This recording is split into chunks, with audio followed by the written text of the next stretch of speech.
MLA కోట ఎమ్మెల్సీలకు సంబంధించి ఆంధ్రప్రదేశ్లో 3 Telugu Desam party, 1 Janasena, మరొకటి బీజేపీ ఏకగ్రీవమయ్యి ఆ మేరకు ఎన్నికల అధికారులు కూడా ప్రకటించారు.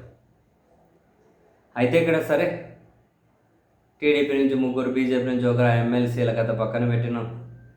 జనసేన నుంచి ఎమ్మెల్సీ అయినటువంటి నాగబాబు గారు, ఇప్పుడు నాగబాబు గారు ఎమ్మెల్సీ అండ్ ఆ ఎమ్మెల్సీపై నాగబాబు గారు మంత్రి. సో ఆ హోదా వెరీ సూన్ రాబోతుంది అని కొన్ని అంచనాలు అయితే వెలువడుతూ ఉన్నాయి. నాగబాబు గారు ఎమ్మెల్సీగా ఏకగ్రీవమైనట్లు ప్రకటించగానే చాలామంది తనకు కూడా కాబోయే మంత్రి గారికి అభినందనలు చెప్పి విషయం చెబుతూ ఉన్నారట. మరికొంతమంది ఇంటికి వెళ్ళి మరి విషయం చెబుతూ ఉన్నారు. మనం చూసే ఇవాళ బాలినేని శ్రీనివాసరెడ్డి గారు, మాజీ మంత్రి గారు, 5 సార్లు ఎమ్మెల్యే, నాగబాబు గారు ఇద్దరు కలిశారు.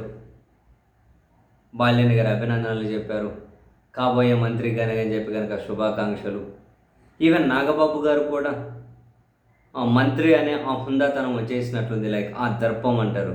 నిజంగా ఇప్పుడు బాలినేని నాగబాబు గారి ఫోటోలు చూసిన నాగబాబు గారు ఆ దర్పం ఇట్లా కనిపిస్తూ ఉంటే బాలినేని గారు అటెన్షన్లో కనిపిస్తూ ఉన్నారు. సరే, ఎవరి స్టైల్ ఆఫ్ సిట్టింగ్ వాళ్ళకు ఉన్నా కూడా ఆఫ్కోర్స్ బాడీ లాంగ్వేజ్ ఆ దర్పం తెలుస్తుంది కదా. బాలినేని గారు అటెన్షన్లో ఉంటే నాగబాబు గారు నెక్స్ట్ కమింగ్ మినిస్టర్ అని, అంటే ఎమ్మెల్సీ అయిపోయింది, ఇంకా మినిస్టర్ ముఖ్యమంత్రి గారే చెప్పారు కాబట్టి ఒక ప్రకటన.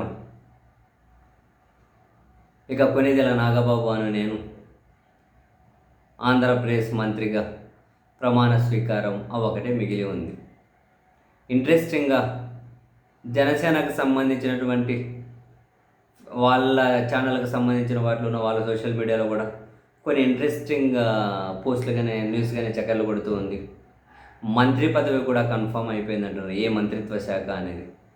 ఇందులో 2 ఉన్నాయంట.